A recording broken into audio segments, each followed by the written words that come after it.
So I wanted to add a notation in reference to the legal article that I had written in the Ornery PSA, referencing the aspects of the,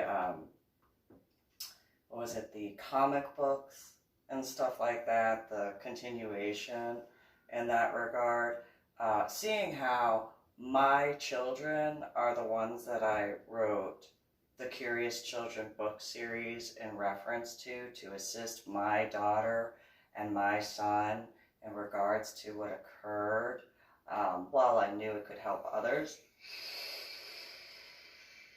doesn't change the fact that the biological aspects of, despite the legalities of me having to be forced against my will, by the way, forced against my will to have to give up my legal rights to my daughter, as well as at the time, because of not wanting to be a hypocrite in regards to my son joining the military, the Curious Children book series, just like every other book series that I had written prior to returning back to the state of Washington, every book that I wrote, that constitutional aspect of the writing, those are all my books. I came up with them.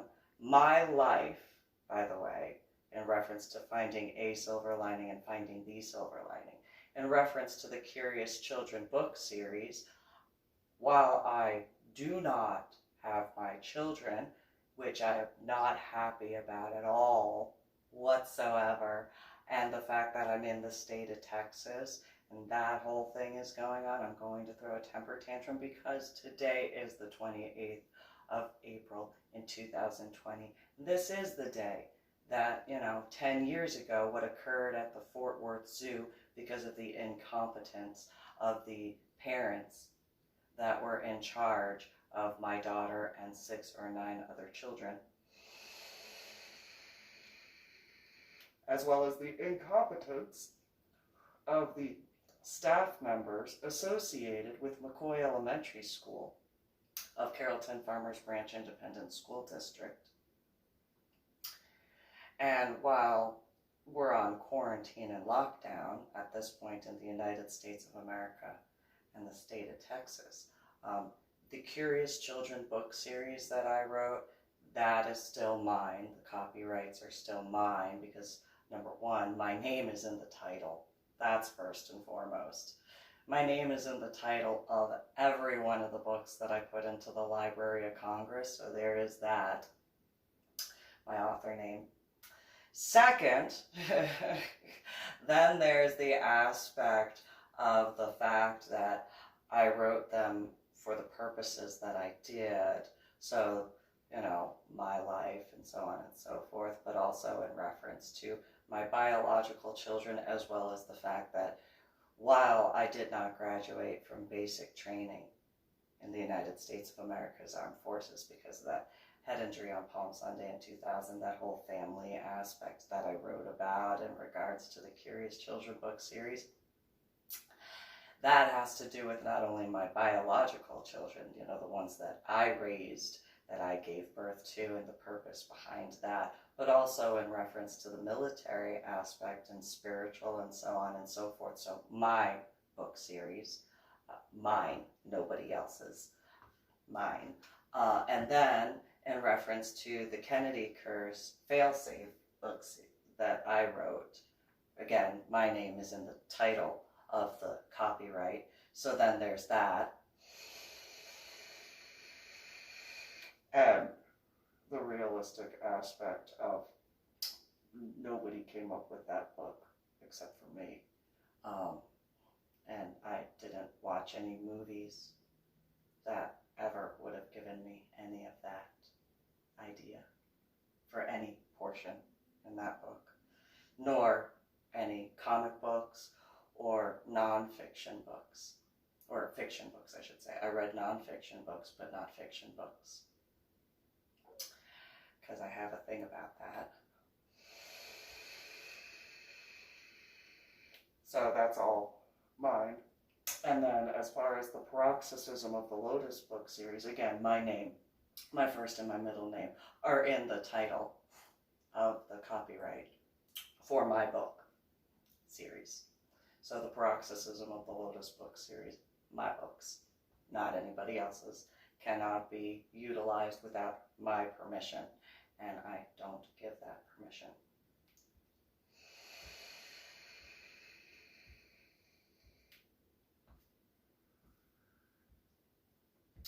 So if that makes me selfish because they're my books and my name is in the title for the Library of Congress, there is that.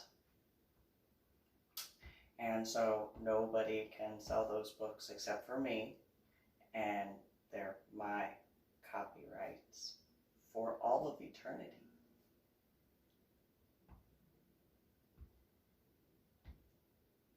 Including these.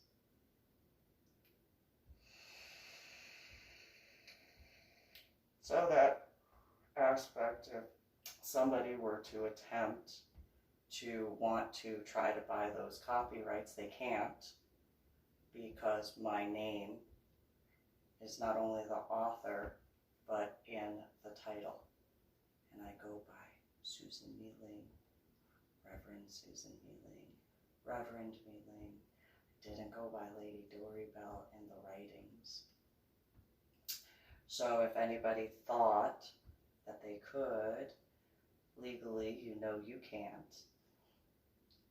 Because that Library of Congress thing, unless you want to go in reference to that aspect of being considered a slave aspect, and I am nobody's slave at all. I am a dominant. I'm a sadistic dominant. And so my books are my books, and they're nobody else's. You know, you can purchase a copy of the books, but the copyrights are mine for eternity.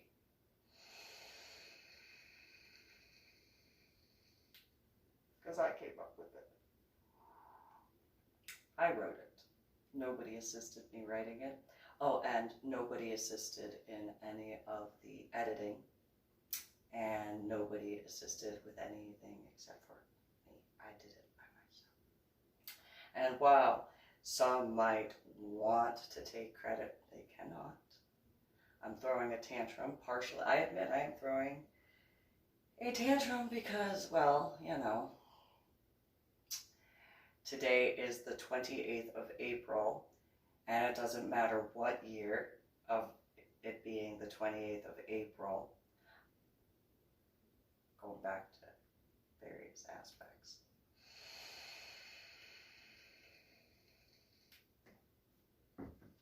And so I'm kind of extremely upset about my books that I wrote not having purchased. And the copyrights can never be transferred because of the fact that my name is literally in the title of the copyrights of all of the books that I wrote.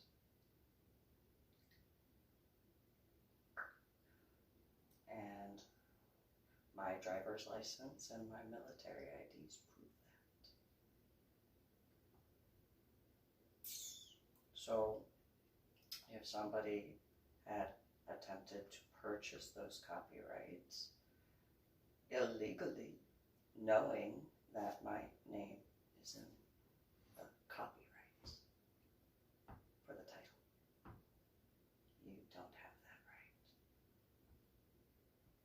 Ever. Because slavery is illegal in the United States of America. So, won't be selfish, because I have every right to. And that's my PSA. Quite ornery, but the truth, nonetheless.